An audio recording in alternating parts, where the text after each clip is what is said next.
day 6 of 7 of the daily photography challenge, and we are leveling it up once more. So yesterday was quite unique, and I think it was quite interesting to find photos that you can hear. So I was trying to capture the sounds of Hong Kong, like MTRs, the trams, the people.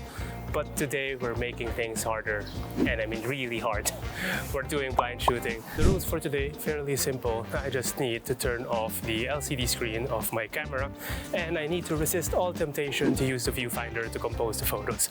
So let's walk around and do some test shots and then come up with a game plan. Today is the 6th day of me only using the Sony 50mm f1.2 G Master. So hopefully at this point I can already visualize what the framing is without having to look through the viewfinder and LCD screen, right? Yeah, we have more work to do. You may be wondering, why is blind shooting an important skill to learn in street photography? Well, one thing that I noticed is that it takes me a relatively long time to compose my shots for street photography, and the longer it takes for you to frame up the shots, the more chances you give your subject to notice you, which is something that you want to avoid because you want your subject to go about their day-to-day lives uninterrupted. And doing blind shooting, it can probably help you take photos at a faster pace, and also if you're, let's say, shooting from the hip, then it gives that additional discrete factor, making you less noticeable when taking the photos. So that is a skill that I wanted to improve on. After taking a few warm-up shots to get me going, I somehow found that old habits just die hard. I don't even know why I flipped the screen. It's not like I can see shit. Okay, so right now I turned on the LCD screen so that I can review the photos, but so far a lot of them are tilted, which is to be expected.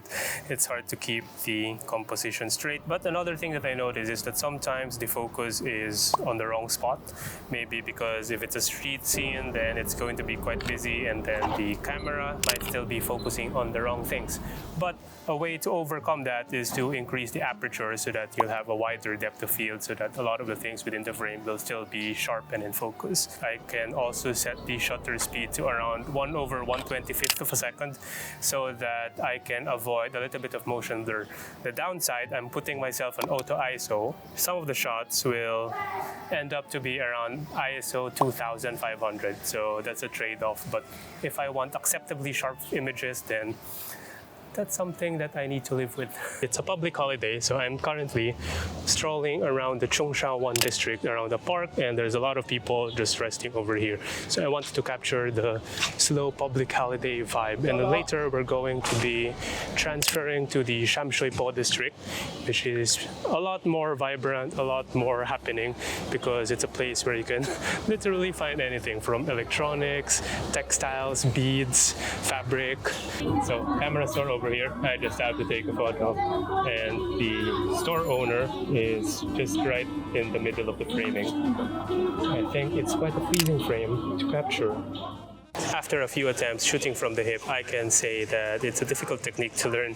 A lot of the photos I took were crooked, and there's not enough breathing space at the top part of the frame.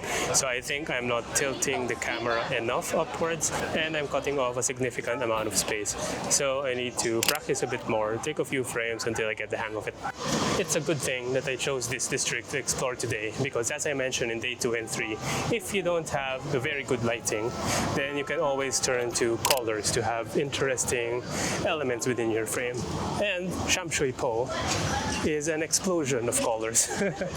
So let's walk around some vibrant, interesting streets. This right here isn't my proudest moment as a photographer. Just coming from a high from doing unique challenges the past few days, I wanted to experiment by having some reflections of the buildings and people walking on the puddle. But I may have looked like I have some kind of weird foot fetish. Also be perfect for day 4. Now I think I ended up in what I believe is the toy street here in Sham Shui Po. Probably a paradise for the kids, so I can see a lot of them strolling around.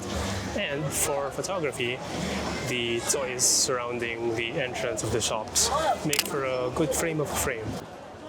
So not gonna lie, the crowd over here in Sham Shui Po is a bit too overwhelming for me.